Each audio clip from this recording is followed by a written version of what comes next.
Welcome to the Pacific Research Institute's Next Round podcast. I'm Rowena Ichon, and with me is Tim Anaya, Vice President of Marketing and Communications. Our special guest this week is veteran California journalist and director of PRI's Free City Center, Steve Greenhut. Every year, and it's become a tradition now, that we have Steve back for an annual review of the legislative session where lawmakers decide the fate of over 1,300 bills in the final months of the session. So, Steve, let's start by looking at Governor Newsom.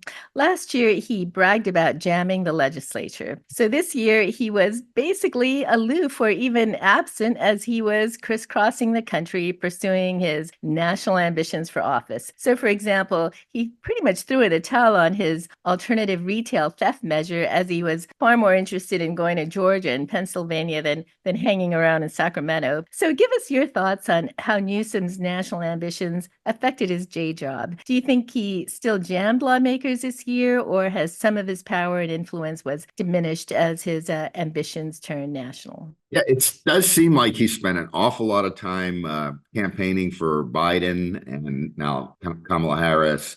He ran ads in Alabama about abortion. He's been doing this for a while. He even moved his family to Marin County out of Sacramento, and there was a lot of discussion even among the Sacramento media ecosystem there about him kind of giving up on the job. Almost, it's like his heart wasn't in it. It's hard to say, but it certainly seemed like his mind was elsewhere. And I saw this video of him with some Democratic podcasters where he was kind of joking about the process that put Kamala Harris as the head of the Democratic ticket. And he said he was being sarcastic. He said, "Yeah, it was a very open and inclusive process, bottom up." And then he laughed. He said, "That's what I've been told to say." So it seems as if it didn't work out so well for him, as Harris, certainly an ally but also a competitor, seemed to eclipse him, and he certainly didn't achieve whatever national goals we suspected that he had. But meanwhile, the state has so many problems, and he seems to be asleep at the switch. We have an insurance crisis that's been going on for a couple of years at least. The homelessness issue. Budget problems. We went from a $97.5 billion surplus to a $47 billion deficit. The crime, we'll talk about that next, but he seemed to get outplayed on the crime issue.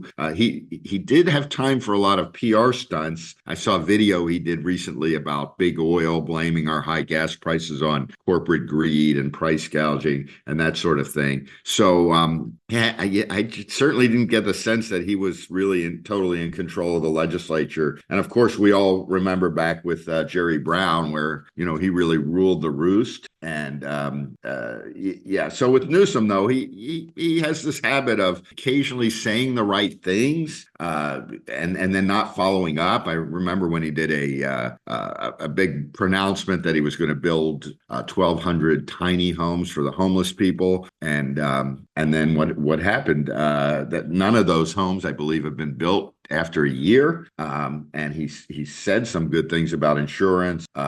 And yet, trust but verify, and it doesn't seem like there's much follow up. So, I'm not impressed. So, and I think the Sacramento press corps has been less than impressed with what they've seen. So, perhaps the thorniest issue this legislative session was retail theft, and at times there was so much heated rhetoric thrown around by the governor and then the DAs and others who were on the other side of the issue that kind of seemed like a real life telenovela at times. But at the end of the day, the governor signed a package of bills, and voters will independently decide the fate of Prop 36 this November. So now that the dust has cleared a little, what's your major takeaway from this pretty messy fight, even as Sacramento standards go? And do you think voters will agree with the governor in November that the bill package is sufficient and Prop 36 is not needed?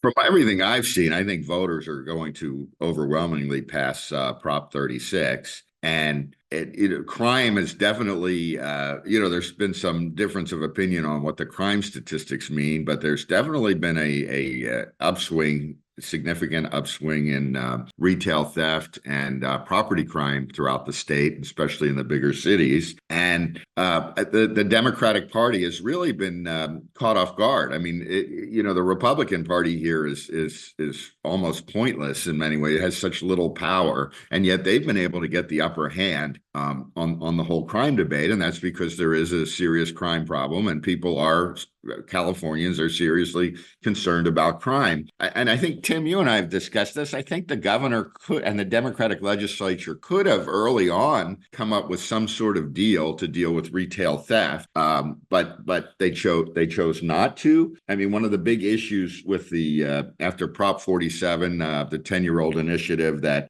reduced some crimes from felonies to misdemeanors, is that one of the problems is people will steal. There's a $950 limit to get prosecuted for a felony. It's actually not one of the higher limits in one of the higher limits in the country. But anyway, the problem is people will go to one store and steal, and then they'll go to another store and steal, and each incident is treated separately. And that could have been fixed a long time ago, I would think, with a negotiated settlement. Instead, the Democrats, and especially, on the Assembly Public Safety Committee, they've taken this position that, we don't want to have more incarceration. We don't want to go back to the 1980s. And I agree to some degree with that. But they have been unwilling to embrace some of the tougher crime measures to stop some of this. So the Democrats just waited, and finally they introduced 14 anti-crime bills, and they embarrassed themselves because there was a poison pill that would nullify the laws if the new laws of Prop 36 pass, and Prop 36 is pushed by the DAs and the business community. And this was the Sacramento Bee, which is no conservative publication. They said it's an obvious ploy to induce supporters of the initiative to take it off the ballot. So that backfired when there was a lot of publicity. And then finally, Newsom and the Democrats, they backed an alternative ballot measure, but Newsom pulled back after the blowback and a missed deadline. So it seems like they've mishandled it. So now they passed these bills without the poison pill, and Prop 36, despite their efforts to derail it, is going to the ballot and will likely pass. I don't think we're going back to the 1980s, but I think Newsom and the Democrats mishandled it, don't you? I mean, I don't see anything encouraging on how they handled that. And there was a concern, I think, among a lot of the Democrats that Prop 36 would help Republican congressional candidates because crime is an issue that drives people to the polls. Yeah, I think it was stunning, and especially the walking away from the alternate measure on, right around 4th of July time, and the Dems who stuck their necks out to go along with it, and the poison pill amendments, and then to have the rug pulled out from underneath them when Newsom decided, yeah, I don't care anymore, I'm off to Georgia. That whole episode there, to me, was just stunning to watch. Yeah, and that relates back to Rose's question. It didn't give off the air of a governor who was in control of the situation in Sacramento. It just seemed like a governor whose, his attention was elsewhere. So, yeah, let's move on to some other shenanigans. So a side issue that came to light after this big battle over raising the minimum wage to $20 for restaurant workers was this alleged use of non-disclosure agreements among policymakers while negotiating the bill. So Republicans introduced legislation to ban NDAs in policymaking, but Democrats predictably blocked the bill. As a longtime Sacramento political observer, what's your view on this controversy? Ultimately, should more of the people's business be done in the light of day, not behind closed doors? Yeah, it seems absurd to me. I mean, I'm a big believer in public records and open meetings and the whole spirit of the Brown Act. I mean, is that the idea that unions and business officials would be covered by a non-disclosure agreement as they discuss the intricacies of legislation. That just seems wrong at a fundamental level. And it's hypocritical because Newsom had, signed a bill to ban public officials and lobbyists from, he killed, basically the Democrats killed the bill to ban public officials and lobbyists from using NDAs, and they killed a second bill, so it's dead. But Newsom had supported a bill that would have banned the use of NDAs in certain circumstances for private businesses. So it just seems to seem pretty hypocritical to me. And Vince Fong, said that transparency is the foundation of our democracy. And this certainly runs against that basic concept. And I was reading different lobbyists who said that, in their many years in Sacramento, they've never heard of such a thing. And Newsom and actually the Chamber of Commerce, they opposed the legislation that would have ended the use of NDAs. But for legislative purposes, that just seems wrong. It just creates the impression that there's some, the smoke-filled rooms. There probably wasn't smoke in the rooms, but that unions especially, and the unions are the ones with so much power in Sacramento, went behind the scenes and cut a deal. And then what brought this to light was the governor had pushed for an exemption for bakeries that sell their own bread as a standalone item, or at least allegedly had. And he had a major donor who was a Panera franchisee. But then the Newsom said that the exemption didn't apply to Panera, and there's no evidence that they got any special deal. But that sort of brought the whole issue to the forefront, and yet they haven't resolved it. Typical Sacramento, there has been no resolution. The legislation that would have banned these NDAs and lawmaking has gone nowhere. So it just kind of gave a stench about the sausage making in the Capitol, and really not surprised, but certainly disappointing. So another very contentious issue was efforts by lawmakers to impose new taxes and fees on social media giants like Facebook and Google, whose practices they allege are detrimental to the continued fiscal health of kind of mainstream daily and weekly newspapers. Now, at the end of the session, lawmakers reached a deal with Google to create some sort of new quasi-state-backed nonprofit fund in which Google and the state would pay into this fund to help struggling newspapers, and that kind of negated, as part of the deal, the push for the legislation. Now, of course, the devil's in the details on,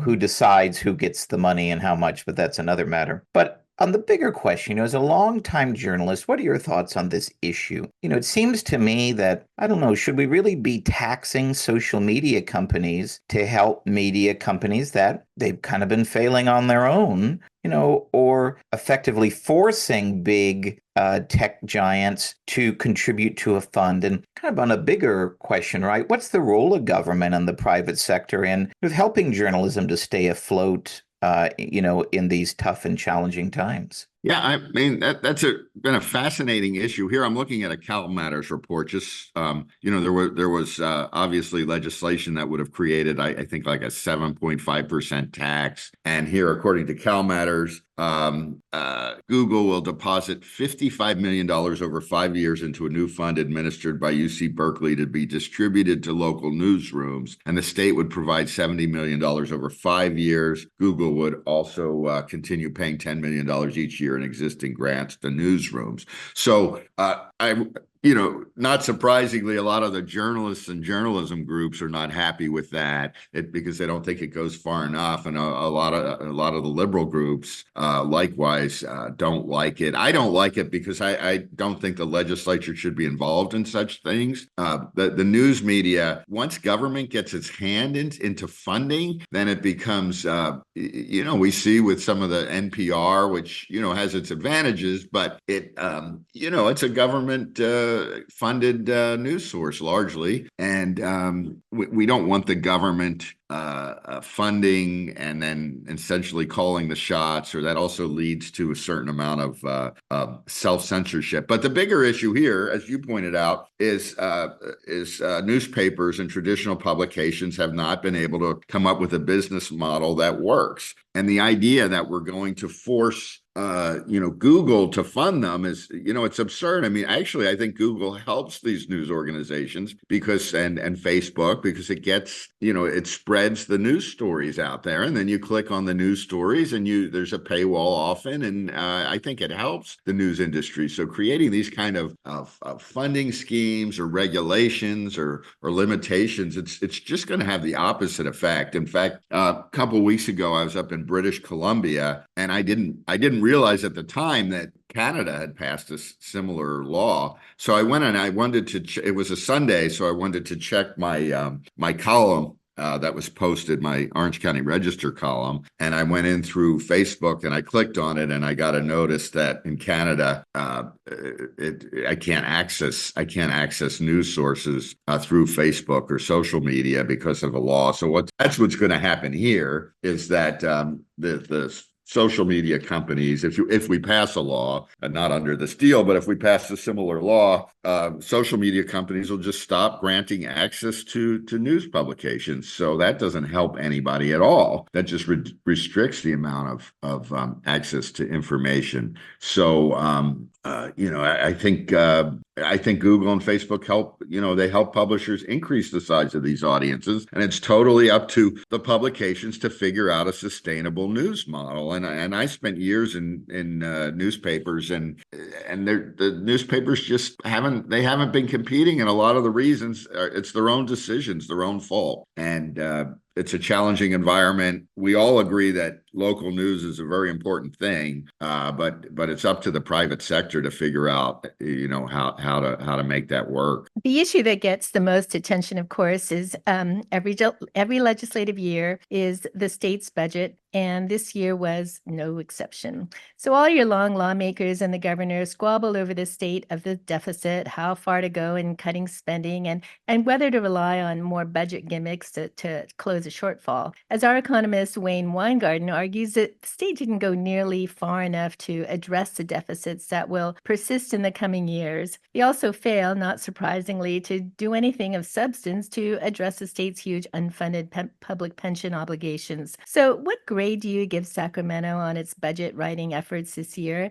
And how much do you think the budget shortfall will dominate the discussion next session? Well, I'm not good on giving grades, but it's certainly probably not a passing grade, or I don't. It's my first question is always, what happened to the $97.5 billion surplus that the state had just 2 years ago? And when they had that surplus, a lot of us on the more conservative side was saying, this is an unprecedented opportunity to fix some of the state's problems, to deal with the pension debt in a serious manner, to maybe fix the whole budgeting system that makes the state dependent on boom and bust cycles, to invest in infrastructure. I mean, we could probably have solved the whole state's water problem for at least a decade with just a small portion of that $97.5 billion. And yet Governor Newsom and the Democratic legislature just went on a spending spree, and they figured that money was going to just keep coming in, even though a lot of the money, is from capital gains and also from federal COVID funds. And so anyway, 2 years later we had $47 billion deficit, and instead of really cutting programs, in fact, Newsom was very proud of the fact that very little was cut, because I guess in his world, the more you spend, regardless of how effective any of that spending is, the more you spend, the better it is. So like columnist Dan Walters, he pointed out that the state dealt with the deficit by running up credit cards, stiffing creditors, and tapping relatives for loans. He made that analogy to what a family might have done. And some of the things we saw was, they assumed a lower deficit number than the LAO, legislative analysts, had predicted. They suspended appropriations from the 2023 budget that had been previously adopted. They shifted spending to special funds. They borrowed money. They tapped reserves. They did things like delayed a minimum wage hike for healthcare workers. Maybe they shouldn't have granted that wage hike not that long ago. They suspended tax breaks for businesses. They cut some prison spending. So it's just been a kick the can down the road, and the state refuses to deal with its overspending problem, which is really fundamentally what's at odds here. And then we have this boom and bust cycles from our capital gains dependent budget. But these are crazy boom and bust cycles. And the state is just they're just not creating a sustainable budget because the people who are in power they just like to spend money. So not a good grade. Definitely not a good grade. So transportation, of course, was another big priority for lawmakers this year amidst tough fiscal times. You obviously write a lot about transportation issues, and you wrote about an interesting effort by Bay Area politicians to create this new mega transportation agency that would also pave the way for a mega future transportation tax increase, surprise, and, would also theoretically lead to more subsidies for BART. Now, the measure failed, but its supporters are vowing to come back again next session. But it begs the question, is Sacramento ever going to hold transportation agencies at the local level accountable for what appears to be its misguided priorities and rampant overspending? No, I don't think so. We see there's just this focus on, as we discuss a lot at the Free City Center, there's this focus at the highest levels in the state to get us out of our cars and into transit. And yet transit ridership levels they're about 45% of the levels they were in 2019. And the thing people often overlook is that in 2019, there'd been a pretty long period of declining ridership. So we're not investing much in highways, and we haven't been for a long time. I have nothing against a functioning transit system. It's certainly needed in the bigger cities, but I authored a Free City Center booklet called "Putting Customers First," and the ideologues who advocate transit seem incapable of creating transit systems that people want to ride. So there have been quite a few stories about crime problems on BART in particular, and that's a real basic one. If you don't feel safe taking a transit system, fewer people are going to take it. I was reading, it wasn't about BART, but I was reading some urbanists arguing about how wrong it is to crack down on fare evaders. And in some transit systems, I think in New York, almost half of the fares, people evade almost half of the fares. If there's a sense of public disorder on the train and bus systems, I think fewer people are going to want to do that. So instead, our state government keeps sending subsidies. I mean, BART burned through $1.9 billion subsidy, and then they tried to place a $750 million measure on the ballot, and one of those bills would have required large employers, or could have allowed large employers to purchase transit passes for employers and employees, and all sorts of efforts to artificially gin up transit ridership. And as you point out, there was the talk about creating this mega transportation agency, because there are multiple transit agencies in the Bay Area, and putting them all under one giant bureaucracy. And that's definitely rearranging the deck chairs. I don't see how creating more bureaucracy is going to create a better transit system. And I just don't see any effort in trying to make these transit systems more appealing to people. It's all about throwing money at the system. I remember I was on Facebook or Twitter or one of them, and I saw the BART transit activists were all excited that BART finally reopened this toilet in one of the stations after it had been closed for a few years. I mean, that's a big cause of celebration within BART. So I don't see a lot of focus on creating a better transit system. And then at the same time that BART was relying on subsidies, they had significantly increased pay and benefits for their workers. So again, there's a union issue here where the unions make it very difficult to run a cost-effective system, and they also make it difficult to do any kinds of reforms. I mean, there's a reason we see bus drivers driving around these huge, sometimes empty buses, is because union contracts make it impossible to create a more a system of smaller buses or any sort of privatized alternatives. And lawmakers wanted to start a conversation about with that bill to consolidate the Bay Area transit agencies, but they never seem to have a conversation about the things that potential riders want to talk about, which is safer buses, better schedules, those sorts of things. So I'm not optimistic that transit agencies agencies are going to get their act together. So a major crisis affecting tens of thousands of Californians is a home insurance crisis. Costs are going through the roof while some homeowners are unable to buy insurance at all as carriers are leaving the market. Yet Governor Newsom, Insurance Commissioner Ricardo Lara, and lawmakers seem unable to agree on a fix. So what are some of your thoughts on the state's insurance mess? Why do you think that lawmakers haven't been able to agree on anything on an issue that's reaching a crisis point? Yeah, it's I've been predicting insurance crisis for at least 2 years now, and many have. I mean, it's pretty obvious. And State Farm, which writes 20% of the homeowner policies in California, had announced, I guess last year, that they're going to stop. They're going to stop writing new policies in the state, and a number of smaller insurers have left. It's also auto. I'm reading that their auto insurers are also facing a crisis, and the problem is rooted in Prop 103, the 1988 ballot measure that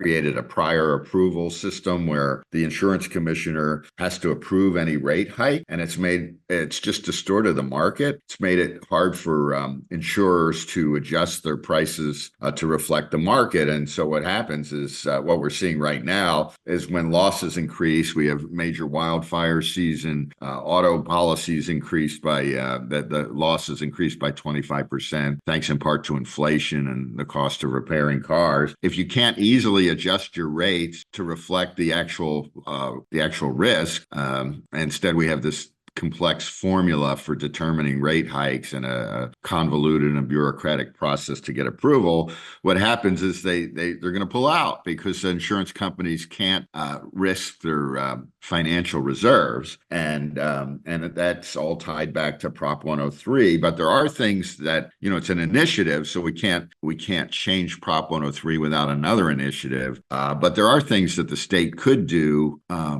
within the Prop 103 framework, and one of those is to have a much quicker rate review process. And there's been some talk from the governor and insurance commissioner Ricardo Lara about doing that. It's just they talk about it, and I just haven't seen much access on it. But I think one example of what we're dealing with in the system is in 2016, State Farm, again, they're 20% of the market. They proposed a 6.9% rate hike. And then Commissioner Dave Jones instead ordered the company to reduce the rate by 7% and provide retroactive refunds. I think that would have been up to like $100 million.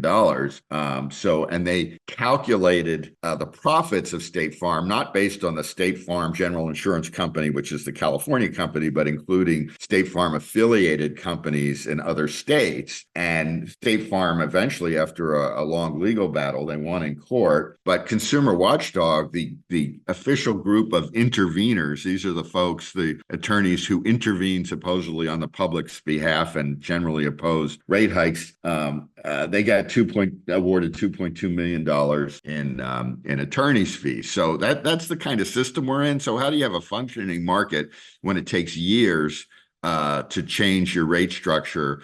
And that if you propose increasing rates, that the government could come and instead mandate that you reduce rates. So instead, companies are just quietly leaving. And that leaves more people dependent on the FAIR plan, which is the industry, the government created, but industry provided insurer of last resort. It provides bare bones coverage for people who can't get insurance elsewhere. And they're open talk of it potentially going bankrupt. And if that happens, then we'll have a real insurance crisis. And recently I got a non-renewal on a insurance policy, and boy, that's a problem. That's what people are scared of. And when I found a replacement policy, I didn't even care what it cost. So it's causing a lot of impact on consumers and businesses. And I still don't see the governor or the insurance commissioner doing very much. They talk about a plan to fix it, but I haven't seen any real significant action. So labor is always a major player every legislative session. And this year's major focus was on a bill that would restrict the ability of retail stores to have self-checkout aisles. Now, isn't this mandate the sort of thing that actually drives up grocery prices in the state? So tell us about labor's year and how some of their other priorities fared this session? Yeah, that bill, which is still alive as I understand it, it's crazy, and it's really the dishonesty of it is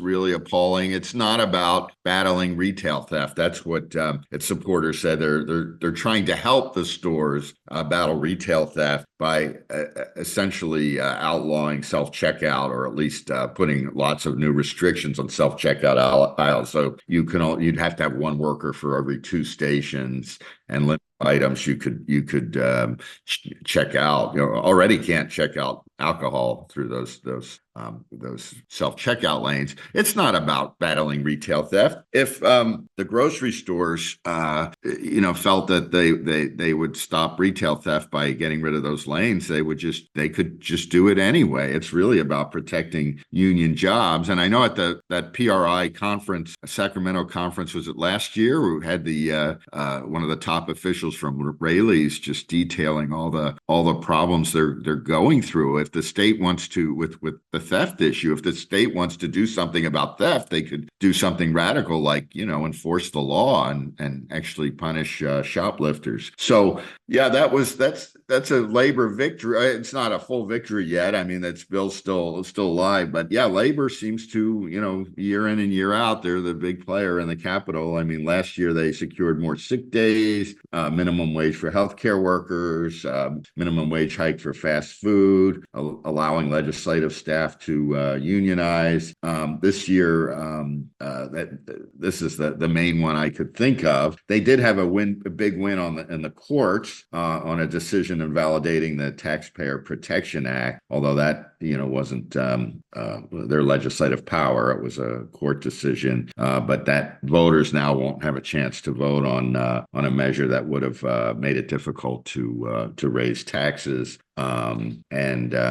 Anyway, it's labor's always the big player. They also lost in the courts. So the big success on removing the Taxpayer Act, they lost at the California Supreme Court, which upheld Prop 22, which is the AB 5 exemption for ride sharing drivers that allows Uber and Lyft to continue to consider their drivers as independent contractors. But labor's the big force up there always. So a shocking political development happened toward the end of the legislative session when Democrat Senator Marie Alvarado-Gil crossed the floor to become a Republican. This, of course, set tongues wagging at the Capitol. Senator Alvarado-Gil says she joined the GOP because the Democrats were out of touch with her working class constituents. Others observe she won a GOP district in a fluke, and this was her only chance to win back re-election. So now that the dust is settled, what do you make of this party switch? And do you think this is about personal ambition, or is it a statement of just how left Sacramento Democrats have gone? I mean, it's probably all of those things, right? She's from Jackson out in the foothills, and her district goes down through the gold rush country and a lot of Central Valley and rural areas. It's a 39% Republican versus 34% Democratic district. But the party has gotten too far to the left. She had bucked Democrats on crime measures, on some labor matters. And it's for the good to have any sort of balance up there. So now the GOP will have 9 votes in the Senate, and then the Democrats immediately stripped her of her committee Latino caucus, which is kind of crazy. I guess you're not allowed to be a Republican on the Latino caucus, and so yeah, I think I'm sure any politician's decision like that's going to have to be motivated at some part by the political wins, but it might be helpful. The GOP needs all the help it can get, and the Democratic Party certainly on those issues that she's better on, labor, budget, crime issues, is definitely out of touch. So finally, let's end our discussion with the chef's choice. And you're the chef. What one or two issues that you covered in this year's legislation session do you believe didn't receive nearly the media attention that these issues should have received, but nonetheless, they're important issues that Californians should be following. Yeah, well, some of the issues that seem like big issues, I mean, they did get some attention, but I'm always for giving them more attention. You know, the proposal for the Solano County new city, which was pulled from the ballot, and we have a new Free City Center booklet coming out about constructing new cities. Highlighted that the housing crisis, and we continue to have a housing crisis, even though some of these YIMBY bills have been passed, the Yes in My Backyard bills that create by right approvals for housing construction. The state continues to pass them. They're just not making that big of a dent in the housing shortage. And I think part of that is because it applies almost entirely these bills. They're good bills. I support reducing regulations, but they apply entirely to multifamily housing. And I think the state needs to reduce regulations for single family housing, which is the kind of housing most people want to buy. So that was a big issue. Chevron leaving their headquarters in San Ramon, taking 2,000 jobs to Houston. That was another important story. And the fact that the governor continues to push this price gouging nonsense when the reason our gas prices are so high is because of this. We have the highest gas taxes in the nation. We require a special formulation that reduces supply because it reduces the number of. There are only a few refineries that produce it, and also because the government is busy trying to just destroy the oil industry. We don't want it here for our leaders don't want it here because of their climate change agenda. I'd always like to see more attention on how much money the state is spending on climate change and where that money's going. And the Prop 22 decision, that was another big one that's worth looking at. And the degree to which, the governor didn't want democracy, did he, when it came to a measure that might have made it harder to raise taxes and spend money. And at Free City Center and PRI, we've done a lot on the grants pass decision. The governor actually was on the right side of that one, but that's this U.S. Supreme Court decision that allows localities to enforce anti-camping ordinances, which is an important step if we're ever going to get control of the homeless crisis and reduce that problem. Cities have to have a stick as well as a carrot, and grants pass allows going on. And those were some of the ones that I always like to hear more coverage of. Thanks so much, Steve. Glad to have you back. Yeah, thank you. If you like this episode, please tell your friends and subscribe to PRI's podcast at iTunes, Google Play, Stitcher, TuneIn, iHeartRadio, and Spotify. And when you're on these platforms, don't forget to give us a big 5 stars. If you don't subscribe to any of these, you can still listen on PRI's YouTube page, youtube.com/Pacific Research 1. That's the number 1. Thanks for listening. I'm Rowena Ichon. Hope you'll come back again for Next Round with PRI.